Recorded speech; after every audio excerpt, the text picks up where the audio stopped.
Now, before you use another EQ, make sure you download this free plugin first. Blessons did it. What's going on, fam? It's your boy Blessons back with another video, and today I'm about to put you up on a new free plugin that I've been using, and I'm gonna show you exactly how to use it. And before we get into this, guys, I wanna let you know that we recently launched our Trust Your Ears community Discord.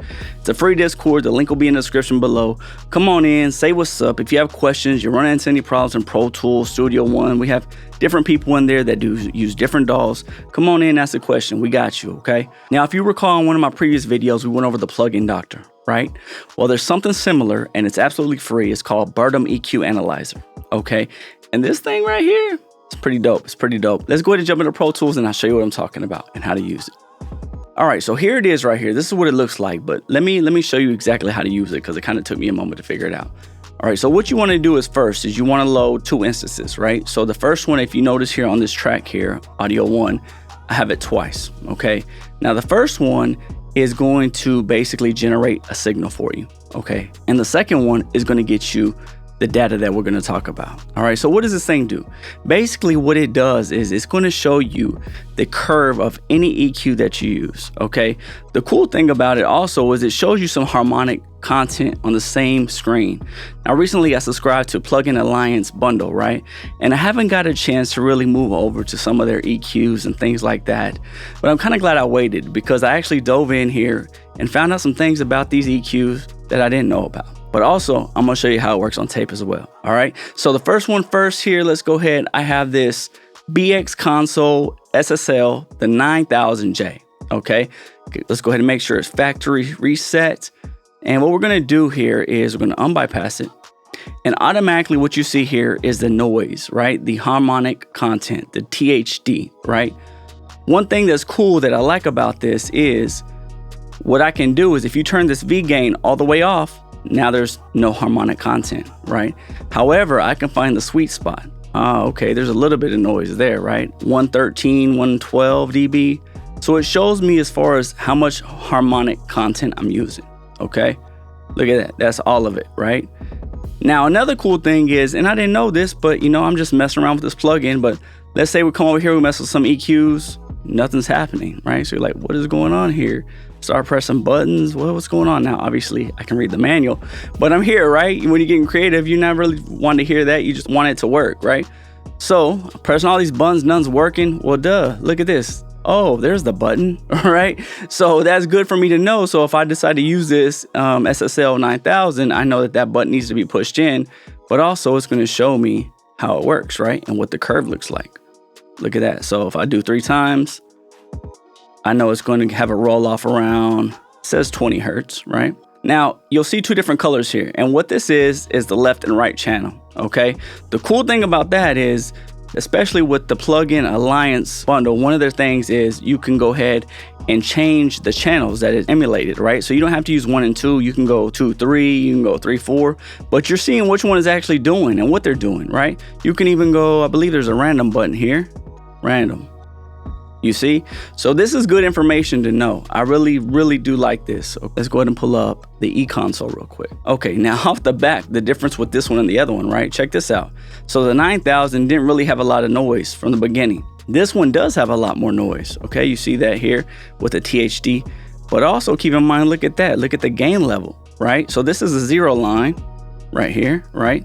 So this is telling me it's actually stepped down a little bit. So that lets me know that I can go in here and where to raise the gain to bring it back to 0 or how to offset it, right? So that's good to know. Like I said before, look at the different channels and how they're affected. Look at that. I can also dial this back a little bit. So now you know exactly what's going on from the jump. Look at that. There's a boost on that low end, right? Go back up here.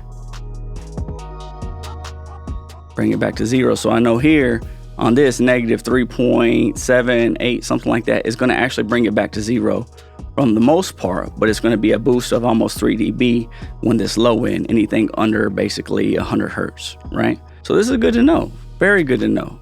All right, now last thing before I get you out of here, this was really cool. If you go to, let's look at, pull up the Studer, right? This is one of the famous UAD plugins that I used to use a lot, and it's a tape saturation. I used to use it a lot on my mix bus. But see, I didn't know here that automatically, if you just put it on, Let's turn it off, right? 0. But from the jump, there's a boost here under 100 hertz, right? Also, there's a little dip here. You see that? So this is good to know. But also, let's look here at the different calibration. Check how this changes. Oh, see, I didn't know that. What about noise? Look at all that noise there, right? Does that make any difference? No. Then also, driving into it, what's going to happen, the different IPs, how that happens. So here, calibration 7.5, look at that big roll off, right? 15, it's not a roll off, but it still looks like there's an attenuation in the high end. Look at 30. There's basically a shelf on top, right? So these are good things to know. Let me bring this back to 0. Cool, I didn't know that. Then also, as you know this, you can go in here and you can change the high end. You can basically get it calibrated exactly how you see it before you even put it in there. But more importantly than that, you know what it's doing to your signal, right? So let's say you don't have these plugins, or even if you got the demo version, you can go in there and adjust an EQ to emulate kind of what this is doing. One of my last ones I'm going to show you is Virtual Tape Machine. Now, if you watch any of my content, you know this is one of my favorites. See if I can bring this down a little bit so we can see it all on the same screen. My bad. Okay, so check this out. This is the default setting. So from the default settings, there's going to be a boost here under, what is that? Okay, so there's going to be a boost anything under 74 hertz, right? Now, I have my own preset here that I made a while back, just because this does have a lot of low end from the jump, and I want to see what it does. Okay, well, let me make up. So I didn't know it was doing that. So basically, with my preset here, the way I have it dialed in, I'm getting a boost on everything. It's bringing it back to 0, but it's a little dip right here at about 77 hertz. Or it's really just like a EQ dip, right? A bell.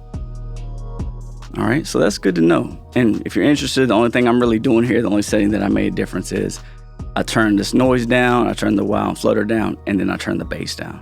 Let's see if we introduce some noise, what's gonna happen. Look at that. This is a great analysis tool. I'm interested to see here. Let's see if I change. Whoa, yo. See, I didn't even know that. I did not even know that. Let's look here. The different tape types, the bias, high-end bias, low-end bias, normal. That's interesting. I would think the high-end bias would have a little more high-end. See, I'm learning things every day. Yips, that makes sense. So maybe the bias means that the EQ is more geared to rolling off the high-end. Let's see. So this, if I put on low, see, it's about, what's that, 46? Okay. Nah, because, let's see here.